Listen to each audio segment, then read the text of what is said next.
Hello friends, welcome to Quantum Chemistry. Today we are going to discuss a new chapter that is D block elements. तो previous lecture में हमने inorganic chemistry में after coordination compound and S block element ये पूरी तरह से finish किया है। अब उसके बाद हम स्टार्ट करने जा रहे हैं D block element, that means D and F block element. तो अब D block element is one of the most important chapter according to JEE Mains and NEET NEET. इन दोनों के रिस्पेक्ट में अगर देखा जाए तो ये चैप्टर बहुत इंपॉर्टेंट है। यहां पर बहुत सारे कंसेप्ट, बहुत सारी प्रॉपर्टीज, प्रिपरेशन और केमिकल प्रॉपर्टीज, इस तरह से ये सारे concept with respect to exam बहुत ज्यादा इंपॉर्टेंट है।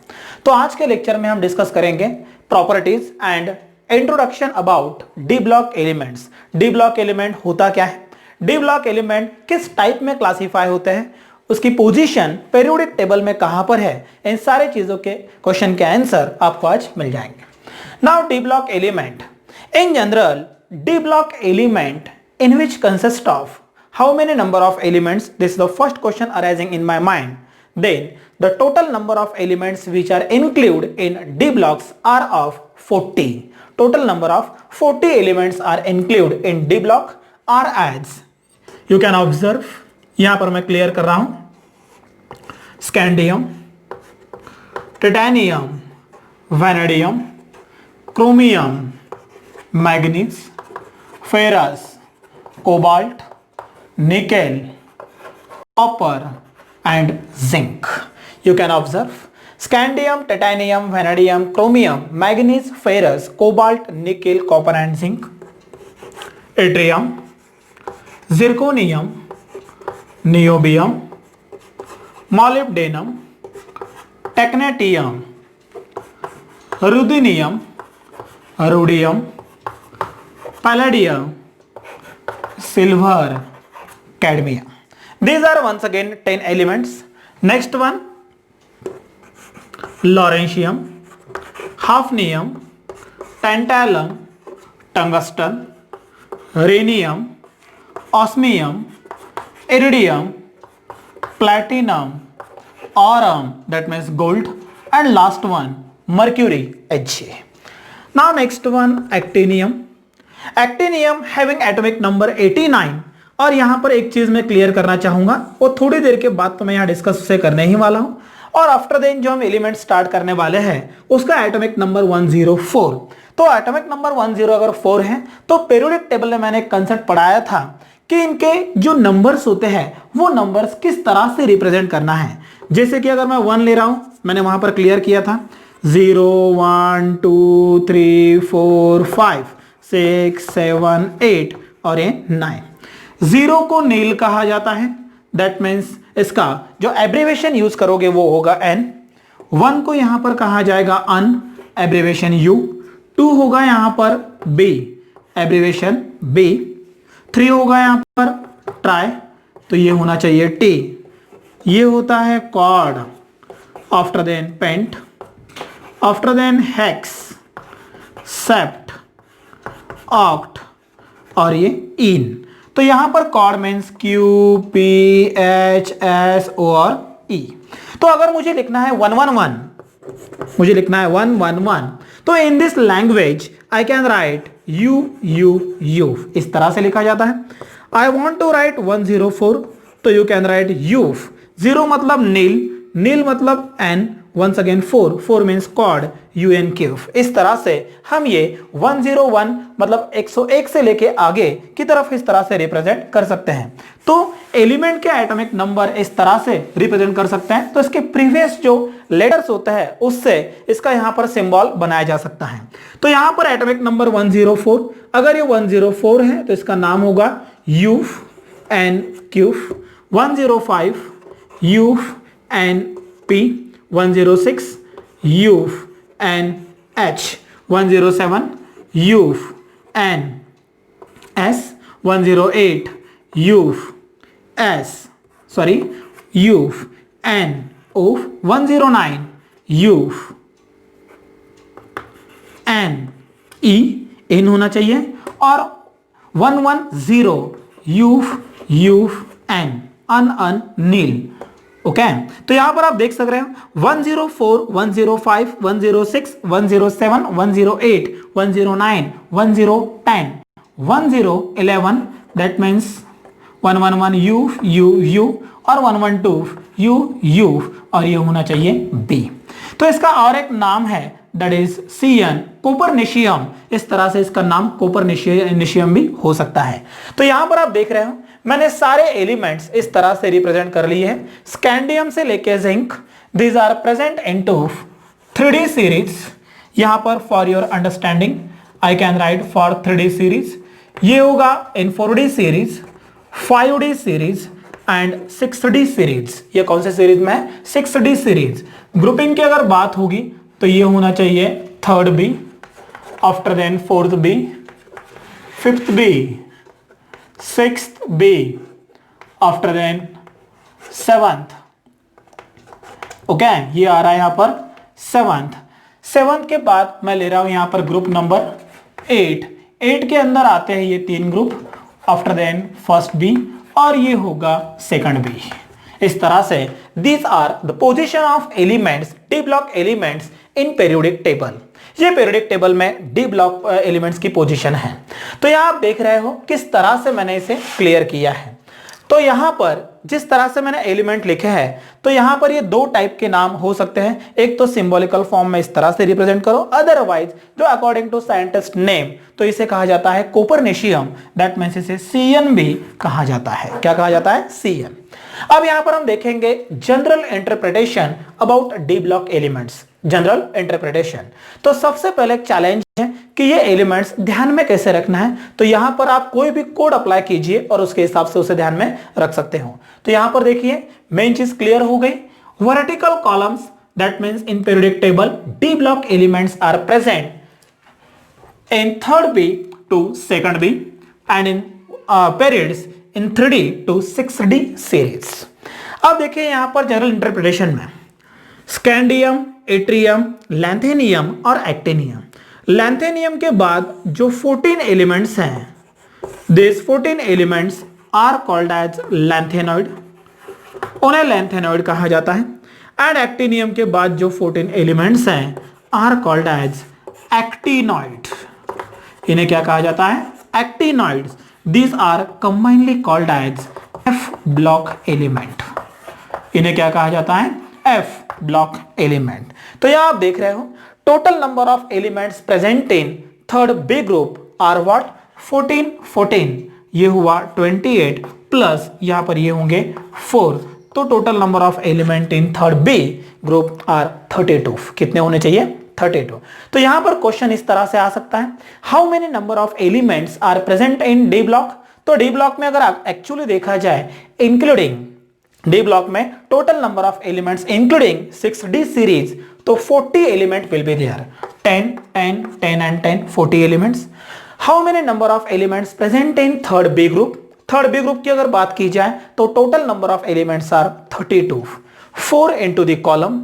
और लैंथेनियम एक्टिनियम के बाद जो 14 एलिमेंट्स हैं are called as lanthanide and actinoid are called as F block elements which are present at the base of periodic table।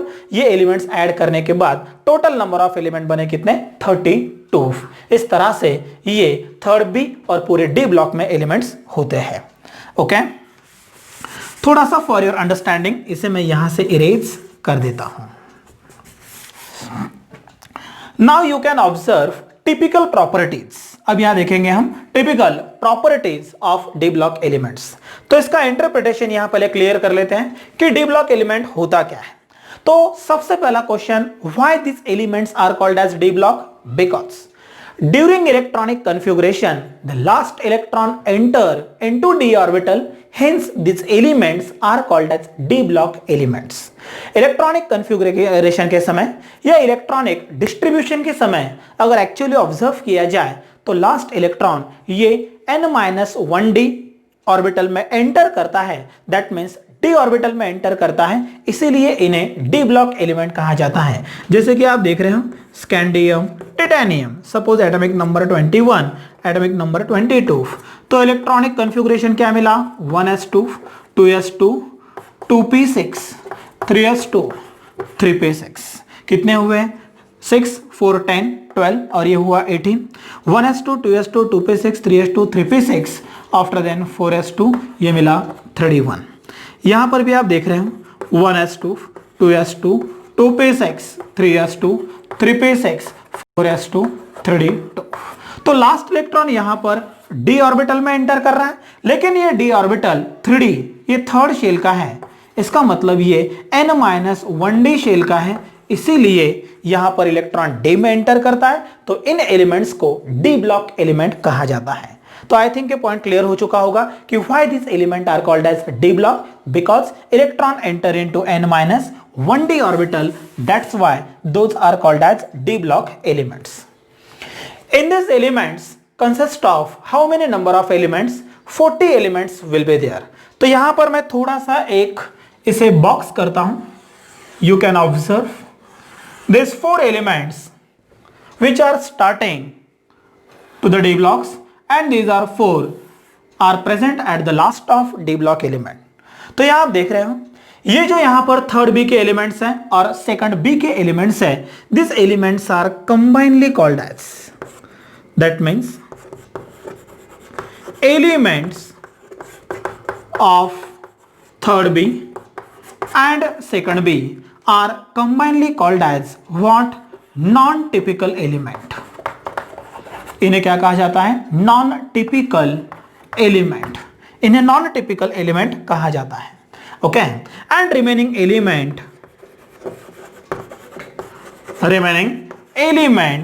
in D block are called as typical element.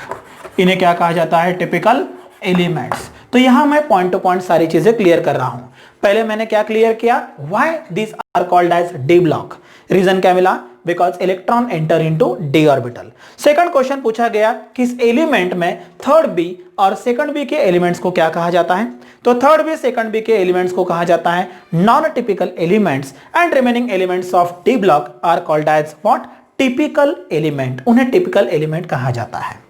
After then you can observe in this from third B to first B. तो यहां लिख रहा हूं मैं from third B to first B, this elements are called as what? Transition element. इन्हें क्या कहा जाता है यहां पर? Transition element. और जो लास्ट वन है element of second B elements are called as what? Non transition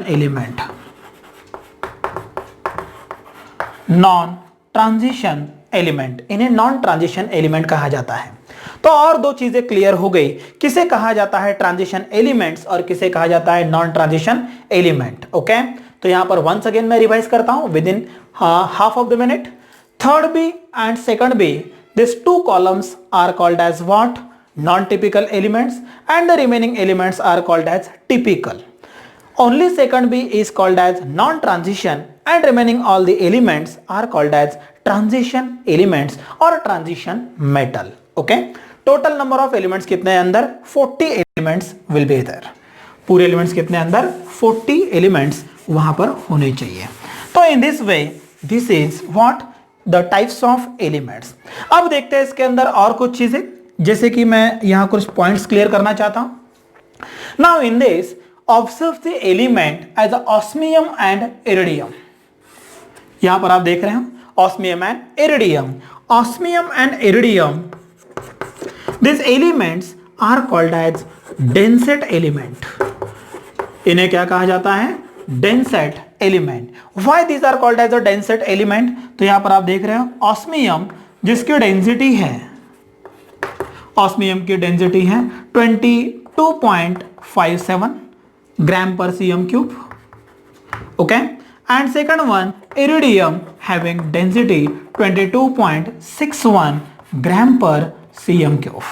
इसका मतलब इन दोनों की density amongst the all the elements present in D block are higher or maximum, hence these two elements are called as densate element. उन्हें क्या कहा जाता है? densate element उन्हें कहा जाता है. Now next one, the elements with higher melting and boiling point, तो यहां पर आप ऑब्जर्वेशन कर रहे हो, यहां एक दिया है टंगस्टन जो मैंने सर्कल किया है, और एक होगा मर्क्यूरी। ओके, तो यहां ले रहा हूं हाई एमपी किसका होगा, टंगस्टन का, और दूसरा वाला होगा लो एमपी, ये किसका होना चाहिए, मर्क्यूरी का। इसका मतलब यहां पे टंगस्टन का जो मेल्टिंग पॉइंट है वो बहुत ज्यादा हाई होता है एज कंपेयर टू अनदर, तो ये होना चाहिए 3410 डिग्री सेल्सियस। ओके, और जो मर्क्यूरी दिया है उसका यहां पर जो होना चाहिए melting point, that melting point is what, -38.9 degree centigrade. तो यहां एक पॉइंट और क्लियर हो गया कि tungsten having a higher melting point and mercury having a lower mould melting point amongst all the elements present in D block. In this way, these are some fundamental properties. Now in case of radioactive element, अगर बात हो रही है यहां पर radioactive element की, तो यहां पर टेक्नेटियम, ओके, उसे टेक्नेशियम भी बोलते हैं, technetium and all the elements of 6D series, तो यहां ले रहा हूं TC and all elements of 6D series, 6D series के सारे एलिमेंट्स, ये कौन से एलिमेंट हैं, ये रेडियो एक्टिव एलिमेंट माने जाते हैं। कौन से एलिमेंट माने जाते हैं, ये रेडियो एक्टिव एलिमेंट्स यहां पर माने जाते हैं।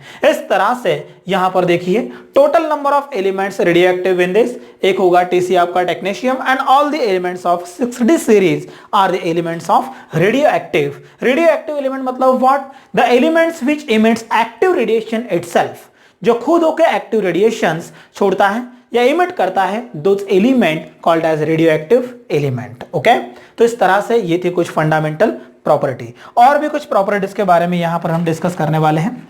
जैसे कि आप यहां पर देख रहे हो कि ये प्रॉपर्टीज जो यहां पर ऑब्जर्वेशन करना है वो है सेकंड बी और थर्ड बी के बारे में। ओके, इसका आप स्क्रीनशॉट निकाल सकते हो, तो सारी चीजें यहां पर क्लियर हो रही है। नाउ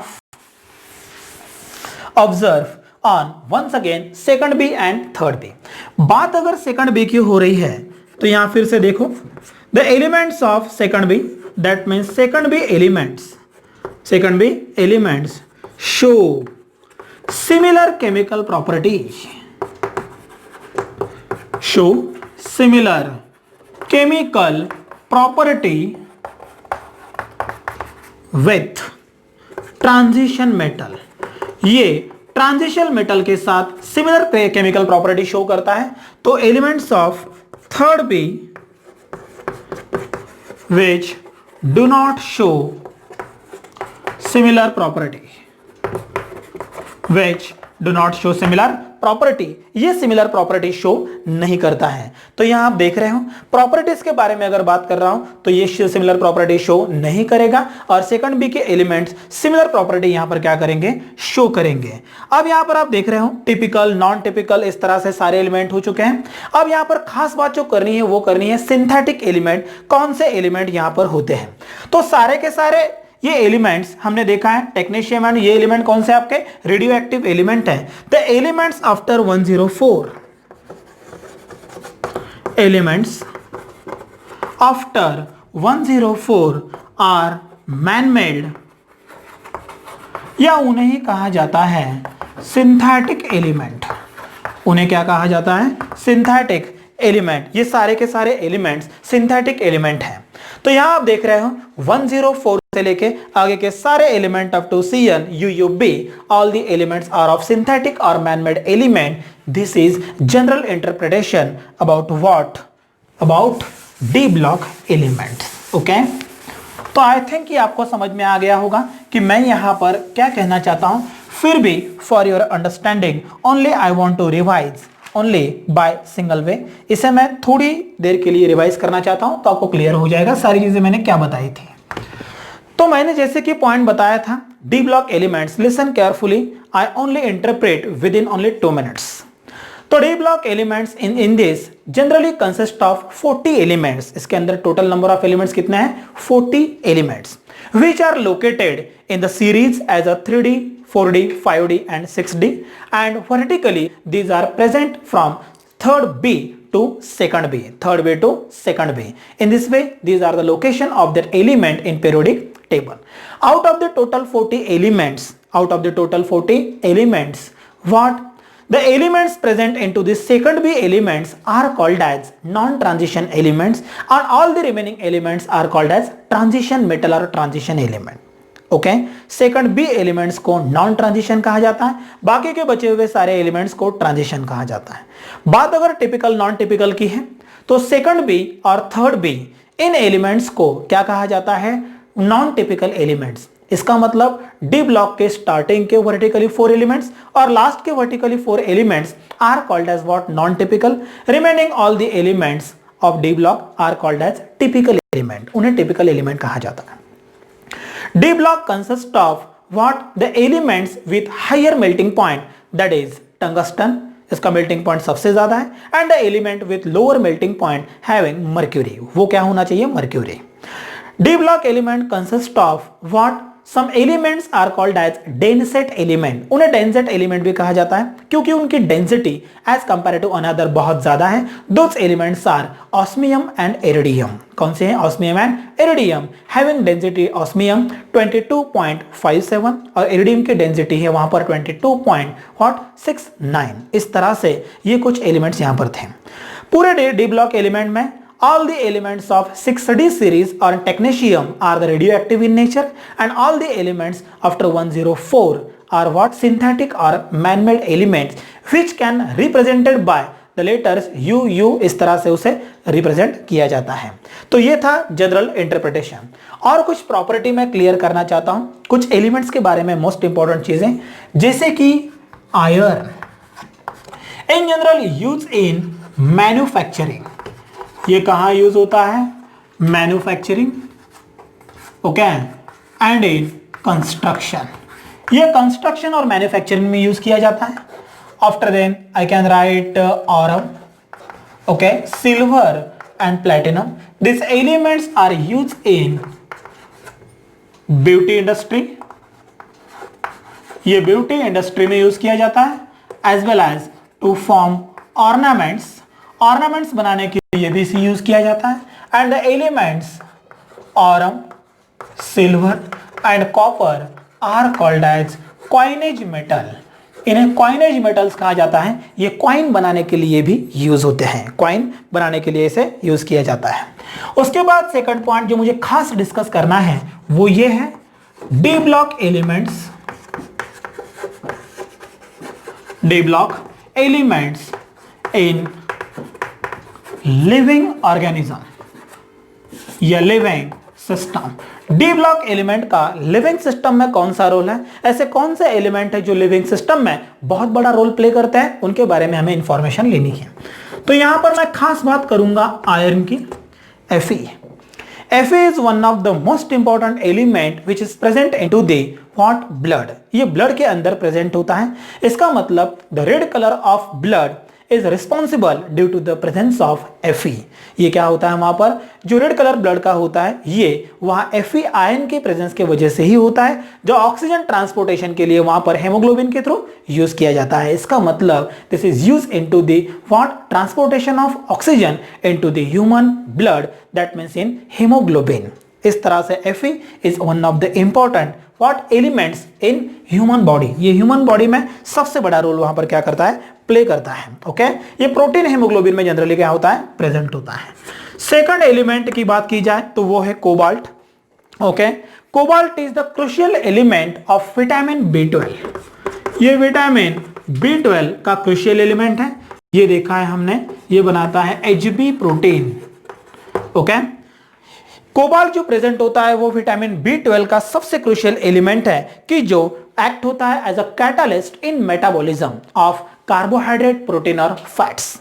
तो कार्बोहाइड्रेट, प्रोटीन और फैट्स का मेटाबॉलिज्म ये मेंटेन करने के लिए cobalt, that means in which consist of vitamin B12, ये इसका सबसे मोस्ट इंपॉर्टेंट पार्ट है, वहां पर बहुत बड़ा रोल प्ले करता है। आफ्टर देन सी नेक्स्ट वन अगर देखा जाए तो मोलिब्डेनम, Fe एंड सल्फर, इन तीनों का mixture, this is what, the actual और मेन पोर्शन, ये एक्ट होता है main portion of nitrogenase, nitrogenase का ये मेन पोर्शन वहां पर एक्ट होता है और ये यहां पर एक्ट होता है एज अ बायोलॉजिकल कैटलिस्ट। ये एक्ट होता है व्हाट, बायोलॉजिकल कैटलिस्ट, इसका मतलब the mixture of MO, Fe and S act as a biological catalyst having is main portion of nitrogenase enzyme, ये नाइट्रोजनस एंजाइम का मेन पोर्शन वहां पर है। और तीसरी बात, what the electronic configuration, general electronic configuration is N-1D, ये होना चाहिए 1 to 10, after then NS 0 1 and 2। आप सोचोगे कि सर ये ओनली 1 और 2 होना चाहिए, but in 4D and 5D series also some of the element in which s orbital do not consist of any type of electron, इसीलिए इसका configuration क्या है 0 1 और 2, ये 1 to 10 होना चाहिए। This is general electronic configuration। तो ये था introduction of d block elements and लगभग ऑल दी प्रॉपर्टीज यहां पर मैंने क्या की है, क्लियर की है। तो इस तरह से डी ब्लॉक एलिमेंट हमारा स्टार्ट हो चुका है। ये उसकी प्रॉपर्टीज जो हमने डिटेल में डिस्कस की है, प्रॉपर तरीके से अगर कंसंट्रेशन दिया तो यहां पर कुछ क्वेश्चंस आपके जरूर कवर हो सकते हैं। अब इसके बाद हम डिस्कस करेंगे properties of D block elements. D block elements में मोस्ट इंपॉर्टेंट प्रॉपर्टीज जो है वो है लगभग 10 to 11 प्रॉपर्टीज। अब उन प्रॉपर्टीज को हमें एक ट्रेंड के अकॉर्डिंग देखना है। Series that is characteristics of D block elements. क्या देख रहे हैं हम अब, डी ब्लॉक एलिमेंट्स के कैरेक्टरिस्टिक। तो कैरेक्टरिस्टिक्स में एक्चुअली अगर देखा जाए तो fundamentally in which consist of 10 to 11 properties, out of that the first property is here that is occurrence. तो सबसे पहले हम बात करेंगे जनरल लेवल पर कि ये एलिमेंट्स किस मिनरल में ऑकर करते हैं, एग्जिस्ट करते हैं। तो ऑकरेंस की अगर बात की जाए तो number first, in general you are well familiar that is d block elements in which consist of some elements are hard and some elements are soft। तो यहां पर हम देख सकते हैं this d block elements in which what the soft elements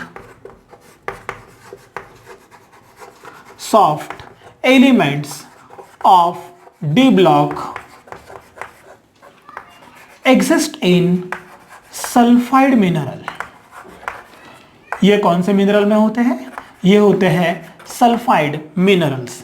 तो soft element D block में जितने भी हैं, in general maximum elements which are exist into this sulphide mineral. Second one, the hard elements of D block are occur into the oxide mineral.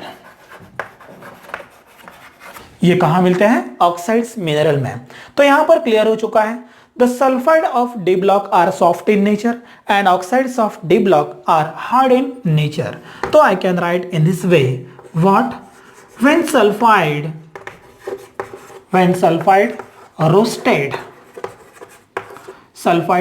Roasted in air, अगर मैं sulphide को air में roast करता हूं then we get metal. तो हमें क्या मिलेगा, यहां पर मेटल मिलेगा। जो डी ब्लॉक एलिमेंट है वो मेटल हमें मिल जाएगा। एंड व्हेन वे oxide reduce by carbon then we get metal. तो हमें यहां पर क्या मिल जाएगा, मेटल मिल जाएगा। तो यहां पर इन 4 पॉइंट से क्लियर होता है कि soft element of D block occur into sulphide mineral, hard element of D block occur into oxide mineral. In general अगर ऑक्साइड मिनरल से या सल्फाइड मिनरल से एलिमेंट्स हमें ऑब्टेन करना है तो सल्फाइड मिनरल को एयर में रोस्ट करो, वी गेट मेटल, और ऑक्साइड मिनरल को कार्बन से रिड्यूस करो, वी ऑब्टेन मेटल। इस तरह से मेटल को हम ऑब्टेन कर सकते हैं। This is in general occurrence of D block. Now second one we discuss metallic character. क्या देख रहे हैं हम अब यहां पर, हम डिस्कस करेंगे metallic character. D block elements के मेटालिक कैरेक्टर मतलब ये एक्चुअली मेटल है या नहीं है, अगर है तो किस टाइप का मेटल है, और मेटालिक कैरेक्टर के वजह से कौन से प्रॉपर्टीज में इसके यहां पर क्या आ रहा है, चेंज आ रहा है। तो you can observe in metallic character, okay, I can write in general number first, generally D block elements possess metallic character. ये कौन से कैरेक्टर पोजेस करते हैं, मेटालिक कैरेक्टर। अगर ये मेटालिक कैरेक्टर पोजेस करते हैं तो it possess high melting point, boiling point. इनका मेल्टिंग पॉइंट, बॉइलिंग पॉइंट क्या होगा, हाई होगा। Act as a good conductor of heat and electricity, good conductors of heat and electricity। ये इलेक्ट्रिसिटी और heat अच्छी तरह से कंडक्ट कर सकता है।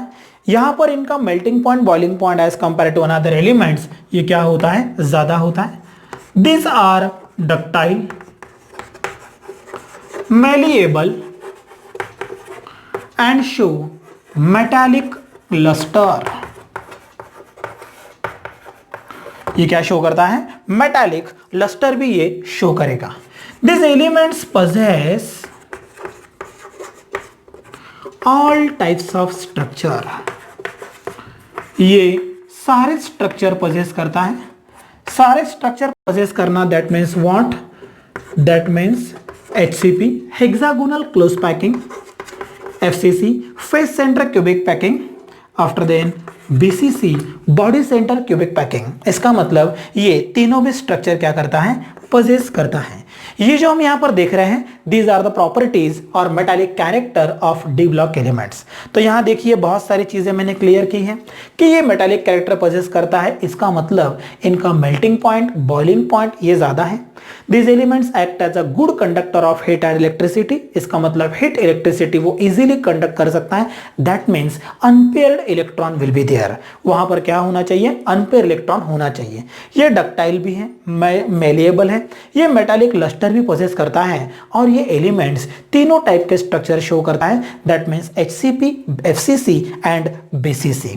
तो यहां देख रहे हैं हम अब, this possess both the bonding, ये दोनों बॉन्डिंग पोजेस करता है। दोनों बॉन्डिंग दैट मीन्स कौन से बॉन्डिंग, ये मेटालिक बॉन्डिंग भी पोजेस करता है प्लस ये कोवैलेंट बॉन्डिंग भी पोजेस करता है।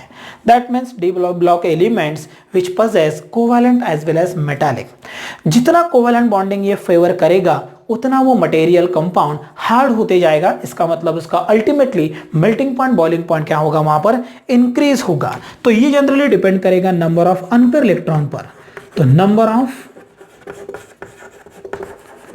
Unpaired electrons increase, number of unpaired electron अगर यहां पर कंटिन्यूअसली इंक्रीज होता है तो इट फेवर, ये क्या फेवर करेगा, कोवैलेंट बॉन्डिंग। ये कोवैलेंट बॉन्ड को फेवर करेगा और अगर इसने कोवैलेंट बॉन्ड को फेवर किया that means this are what, ये होंगे हार्ड कंपाउंड। ये क्या फॉर्म करेगा, हार्ड कंपाउंड फॉर्म करेगा। And if number of unpaired electron, unpaired electrons are decrease, ये अगर डिक्रीज होता है तो द कंपाउंड्स, तो यहां पर हमारे जो कंपाउंड्स हैं आर, ये कौन से होने चाहिए, सॉफ्ट इन नेचर। ये होने चाहिए सॉफ्ट इन नेचर। और अगर आप देखोगे top to bottom, down to the group in the D block elements, तो metallic character continuously going on increasing manner, ये क्या होगा, इंक्रीज होगा। तो these are some fundamental properties of metallic character of D block elements. तो यहां सारी चीजें क्लियर हो गई है। खास चीज आपको बस यहां पर एक याद ये रखनी है, ये तीनों भी स्ट्रक्चर पोजेस करता है। अनपेयर इलेक्ट्रॉन जितने ज्यादा होंगे उतना ये कोवैलेंट बॉन्ड को फेवर करेगा। जितना कोवैलेंट बॉन्ड को वो फेवर करेगा उतना वहां पर वो कंपाउंड कौन सा होगा, हार्ड। वो कंपाउंड उतना हार्ड होगा। इसका मतलब इसमें मैं एग्जांपल कुछ ले सकता हूं, जैसे कि क्रोमियम ले सकता हूं, मोलिब्डेनम ले सकता हूं यहां पर, आफ्टर देन टंगस्टन रेफर कर सकता हूं। ये एलिमेंट्स इनका मेल्टिंग पॉइंट ज्यादा होता है क्योंकि ये हार्ड है, क्योंकि ये कोवैलेंट बॉन्डिंग फेवर करते हैं because of presence of number of unpair electrons are more. That's why this elements having a high melting and boiling point. This is second property of D block element. Now move to the third property as atomic radius. अब हम देखेंगे atomic and ionic radius, थोड़ा सा उसका interpretation. Now move to the third one, atomic radius and ionic radius. Atomic and ionic radius. वैसे तो periodic table के according you are well known about the trend of atomic and ionic radius from left to right and top to bottom. Top to bottom left to right trend आपको अच्छी तरह से पता है कि वो किस तरह से effective nuclear charge, screening effect, atomic number इस पर डिपेंड करता है। तो यहां पर ऐसी ही कुछ चीजें हम डिस्कस करेंगे एटॉमिक रेडियस और आयनिक रेडियस के बारे में। तो पहले थोड़ी सी बात कर लेते हैं एटॉमिक रेडियस के बारे में। Okay, atomic radius, you are well familiar about atomic radius. उसे डिफाइन करने की जरूरत नहीं है कि एटॉमिक रेडियस होती क्या है, लेकिन फिर भी यहां पर देखिए इन फर्स्ट ट्रांजिशन सीरीज, अगर हम बात करते हैं फर्स्ट ट्रांजिशन सीरीज की, when we move from left to right that means scandium to zinc, at that time atomic radius continuously going on decreasing. ये क्या होगा, atomic radius left to right general trend के according क्या होता है, वहां पर डिक्रीज होता है। मतलब यहां पर मैं लिख सकता हूं, फर्स्टली हम बात करते हैं एटॉमिक रेडियस में। ओके, तो point number first, what atomic radius left to right gradually decreases. ये ग्रेजुअली क्या हो रहा है, वहां पर कंटिन्यूअसली डिक्रीज होता है। यहां पर अगर देखोगे तो left to right gradually decreases, लेकिन यहां पर ये कुछ इरेगुलर ट्रेंड शो करता है। ये क्या शो करेगा, इरेगुलर ट्रेंड। तो यहां पर मैं एक जो मेन फोकसिंग ट्रेंड है बस उसके बारे में बात बता रहा हूं, तो यहां पर प्रॉपर तरीके से ध्यान दो। From scandium to chromium atomic radius decreases gradually. Okay, from chromium to copper atomic radius remains same. From copper to zinc atomic radius increase. Atomic radius increase. इन तीन चीजों की तरफ प्रॉपर तरीके से ध्यान दो। This is for 3D series. ये किसके बारे में बात चल रही है, 3D सीरीज के बारे में ये बात चल रही है। तो यहां पर देखिए मैं एक डायग्राम के अकॉर्डिंग इसे क्लियर करता हूं। जैसे कि मैंने अभी अभी कहा atomic radius what scandium to chromium decreases, यहां ले रहा हूं मैं डिक्रीजिंग मैनर में। क्रोमियम टू कॉपर ये कंटिन्यूअसली सेम होगा। ओके, कॉपर टू जिंक ये क्या होना चाहिए, increase. That means I can write in this scandium, titanium, vanadium, chromium, manganese, ferrous, cobalt. Okay, after then nickel ये होगा copper and after then zinc. अब यहां पर माइंड में क्वेश्चन ये आ रहा है कि scandium to chromium atomic radius decreases, chromium to copper atomic radius remains same and copper to zinc once again atomic radius going on increasing। तो ये ऐसे क्यों होता है, बस इसका रीजन एक बार आपको समझ में आ गया तो ये ट्रेंड यहीं पे क्लियर हो जाएगा। Okay, now focus in this. Firstly from scandium to chromium, यहां ले रहा हूं point number 2। From scandium to chromium effective nuclear charge, effective nuclear charge continuously going on increasing। ये क्या होता है, कंटिन्यूअसली इंक्रीज होता है scandium to chromium. Okay, after then scandium to chromium के बाद chromium to copper, chromium to copper what's happen. देखिए यहां पर और एक चीज याद रखिए, स्कैंडियम टू क्रोमियम अगर effective nuclear charge continuously increase हो रहा है तो यहां स्क्रीनिंग इफेक्ट, स्क्रीनिंग इफेक्ट ये क्या हो रहा है, डिक्रीज हो रहा है। ये क्या हो रहा है, decrease. Once again chromium to copper, तो यहां आप देख रहे हो effective nuclear charge is equal to screening effect, effective nuclear charge is equal to screening effect. इसीलिए यहां पर एटॉमिक रेडियस तो यहां पर क्या है, सेम है। और लास्ट में अगर देखा जाए व्हाट कॉपर टू जिंक, तो यहां पर क्या होगा, screening effect becomes greater than effective nuclear charge, hence atomic radius going on increasing. बस ये तीन चीजें प्रॉपर तरीके से आपको याद रखना है. मैंने क्या कहा है यहां पर, ये एक फंडामेंटल चीज प्रॉपर तरीके से इसे याद रखो. After then in this case this column and last one this column. तो ये तीन चीजें यहां पर क्लियर कर देती हैं कि एटॉमिक रेडियस में इस तरह से वेरिएशन क्यों आ रहा है. तो क्या बताया मैंने यहां पर, scandium to chromium effective nuclear charge is greater than screening, इसीलिए atomic radius going on decreasing. Chromium to copper effective nuclear charge is equal to screening effect, that's why radius is same. और copper to zinc screening is greater than what, effective nuclear charge, that's why atomic radius increase. This is the main and basic reason behind the increment and decrement or the irregular trend of atomic radius with respect to 3D series. ये इसका सबसे main और important reason है. तो ये बात थी atomic radius के बारे में. अगर हम बात कर लेते हैं आयोनिक रेडियस के बारे में, ओके आयोनिक रेडियस के बारे में अगर हम देखते हैं तो यहां पर दो फैक्टर सबसे इंपॉर्टेंट जो आपको याद होना चाहिए, वो क्या होना चाहिए, what, ionic radius. Okay, atomic number increase तो ionic radius decrease if oxidation number is same.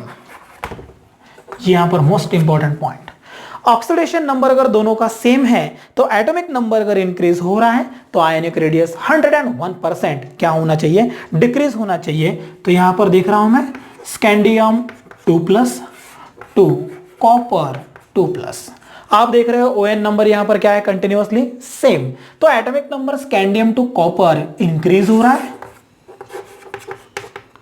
Atomic number क्या हो रहा है, इंक्रीज. तो फिर आयोनिक रेडियस क्या होनी चाहिए, डिक्रीज. इसका मतलब I can write scandium to copper ionic radius decreasing continuously due to the atomic number increase with same oxidation number. Point clear हो रहा है, प्रॉपर तरीके से कॉन्सेंट्रेट करना. फिर से एक बार बता रहा हूं, एटॉमिक नंबर अगर इंक्रीज हो रहा है तो आयोनिक रेडियस डिक्रीज होगी, लेकिन कब, जब सारे एलिमेंट्स का ON नंबर सेम होना चाहिए. तो यहां scandium 2+2 copper 2+, oxidation number 2+2+ same ही है.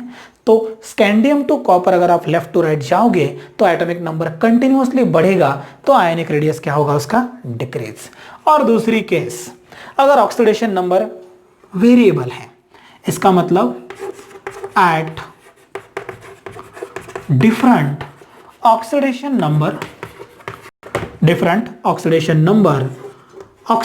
नंबर इंक्रीज तो आयोनिक रेडियस डिक्रीज.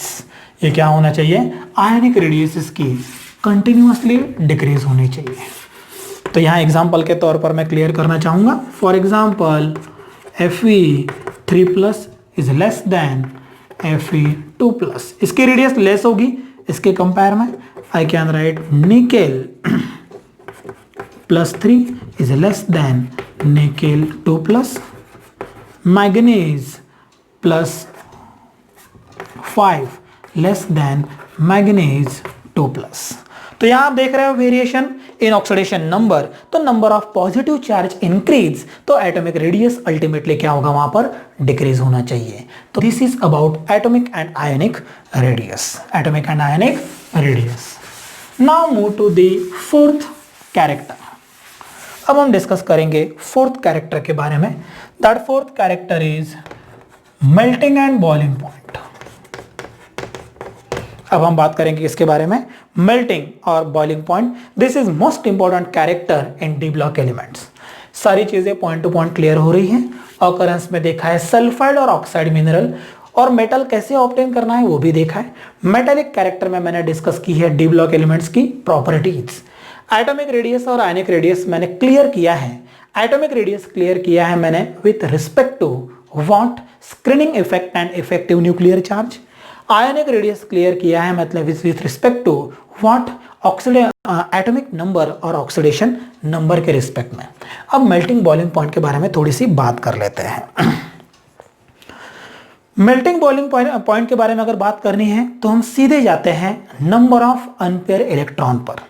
एक बात क्लियर कर देना चाहता हूं, नंबर ऑफ अनपेयर इलेक्ट्रॉन जितने मैक्सिमम होंगे उतना वो एलिमेंट कोवैलेंट बॉन्ड को फेवर करेगा। जितना वो कोवैलेंट बॉन्ड को फेवर करेगा उतना वो कंपाउंड हार्ड होगा। जितना वो कंपाउंड हार्ड होगा उतना उसका मेल्टिंग बॉइलिंग पॉइंट ये मैक्स होगा या ज्यादा होगा। इसका मतलब ये डिपेंड करेगा नंबर ऑफ अनपेयर इलेक्ट्रॉन पर। Okay, number of unpaired electron पर। तो यहां देखते हैं point number first, if unpaired electron increase तो melting and boiling point continuously increase। melting boiling point भी continuously क्या होगा यहाँ पर increase। तो यहाँ पर हम बता सकते हैं what up to D5 electronic configuration, D5 electronic configuration क्या होना चाहिए, melting point boiling point increasing. Melting point boiling point continuously क्या होगा, इंक्रीज। सेकंड बात अगर करता हूं मैं तो इफ अनपेयर्ड इलेक्ट्रॉन डिक्रीज तो मेल्टिंग और बॉइलिंग पॉइंट भी डिक्रीज होना चाहिए। तो I can right beyond D5 configuration, D5 configuration के बियॉन्ड क्या होगा, MPBP डिक्रीज। MPBP कंटिन्यूअसली क्या होना चाहिए, डिक्रीज। तो इस तरह से आपने देखा नंबर ऑफ अनपेयर इलेक्ट्रॉन पर डिपेंड करेगा कि मेल्टिंग बॉइलिंग पॉइंट इंक्रीज होना चाहिए या नहीं होना चाहिए। तो यहाँ एग्जांपल के तौर पर मैं क्लियर कर लेता हूं, जैसे कि zinc, cadmium, mercury, copernicium are what unpaired electron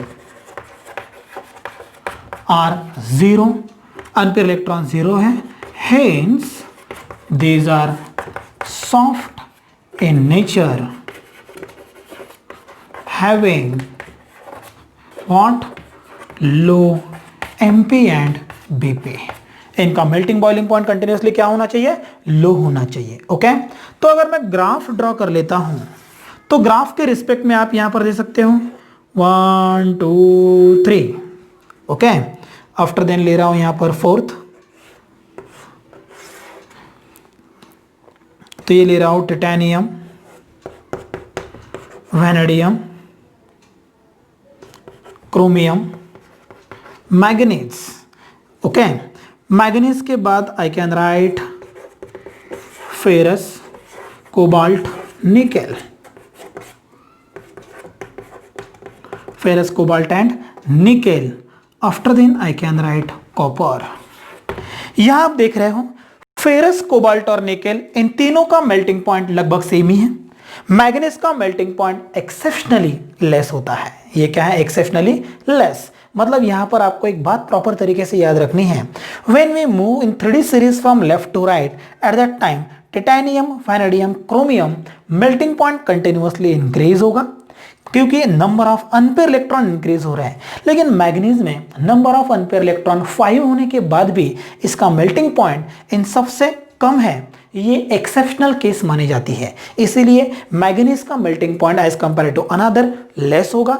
once again manganese से Fe में मेल्टिंग पॉइंट बढ़ेगा, फेरस, कोबाल्ट, निकेल का मेल्टिंग पॉइंट लगभग सेम ही है, और लास्ट में कॉपर में मेल्टिंग पॉइंट क्या हो जाएगा, decrease. Same trend observe into the 4D series, वहां भी टेक्नेटियम का मेल्टिंग पॉइंट नीचे हो जाएगा एज कंपेयर टू अनदर। तो यहाँ ये है प्रॉपर तरीके से मेल्टिंग बॉइलिंग पॉइंट का interpretation on the basis of number of unpaired electron.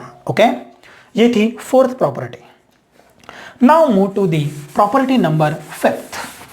अब अगर बात हो रही है प्रॉपर्टी नंबर 5th की, तो प्रॉपर्टी नंबर 5th हमारे पास बहुत ही इंपॉर्टेंट प्रॉपर्टी है। That property is ionization potential, या उसे ही कहा जाता है आयोनाइजेशन एनर्जी। क्या कहा जाता है उसे, आयोनाइजेशन एनर्जी। तो अब हम बात करेंगे IP या IE की। IP IE के बारे में बहुत सारी चीजें पीरियोडिक टेबल में क्लियर हो गई हैं, फिर भी एक बार मैं डिफाइन करना चाहूंगा। The amount of energy require to remove electron, the amount of energy required to remove electron from last outermost shell of an atom or ion, isolated gaseous atom or ion is called as IP। मतलब in general I can say किसी भी atom के या किसी भी ion के सबसे last वाले आउटर मोस्ट शेल से अगर हमें एक इलेक्ट्रॉन को रिमूव करना है कि जो एटम या आयन आइसोलेटेड गैसियस फॉर्म में प्रेजेंट है, तो अमाउंट ऑफ एनर्जी जितनी आपने सप्लाई की इज कॉल्ड एज आईपी और आईई। उसे क्या कहा जाता है? आईपी और आईई। तो आईपी आई के बारे में कुछ चीजें क्लियर करना चाहूंगा। Ionization potential of D block is always present in between S and P block. यह हमेशा S और P ब्लॉक के बीच में होता है। इसका मतलब S ब्लॉक का IP लो होता है, P ब्लॉक का IP हाई होता है, तो D ब्लॉक का IP इन बिटवीन देम मतलब क्या होना चाहिए? मिडल या मॉडरेट होना चाहिए। ओके, नाउ प्रॉपर तरीके से ऑब्जर्वेशन करो मैं क्या बता रहा हूं यहां पर। Scandium, titanium, vanadium and chromium. Scandium, titanium, vanadium and chromium. In this, IP is nearly same. इन चारों का IP नियर अबाउट सेम ही है। लास्ट में अगर देखा जाए क्रोमियम के बाद फेरस, कोबाल्ट, निकेल और copper, IP is once again nearly same. इन चारों का आईपी भी यहां पर क्या होगा? Close to the each other but not regular. लेकिन इन चारों का आईपी भी क्या होगा? रेगुलर नहीं होगा। ये रेगुलर नहीं होगा क्योंकि यहां पर देखिए वंस अगेन हम इसे क्लियर करते हैं उसी पॉइंट से जो मैंने क्लियर किया था। तो यहां आप देख सकते हो, इसका मैं ग्राफ ड्रॉ करता हूं। जैसे कि IP scandium, titanium, vanadium, okay, chromium, manganese, ferrous. You can observe in this scandium, titanium, vanadium, chromium, manganese, ferrous. Okay. उसके बाद I can write cobalt, nickel,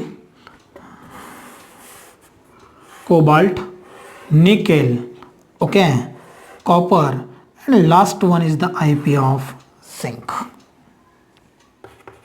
Cobalt, nickel, copper and zinc.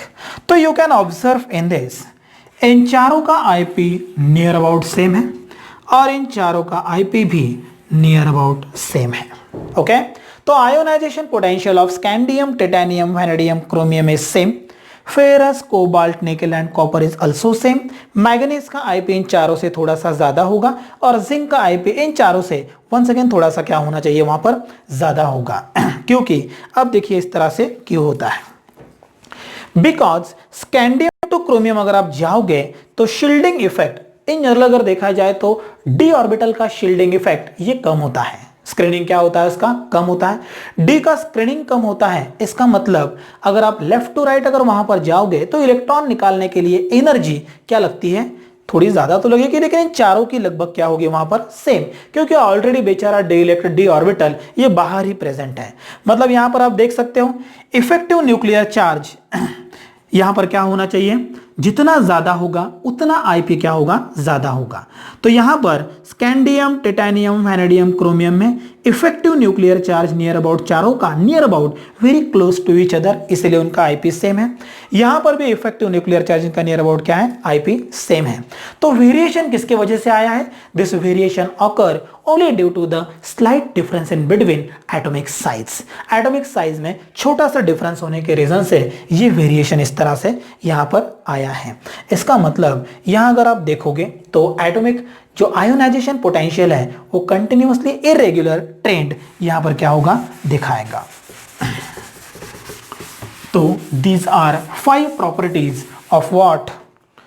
D block elements. इस तरह से इस lecture में मैंने 5 properties को clear किया है।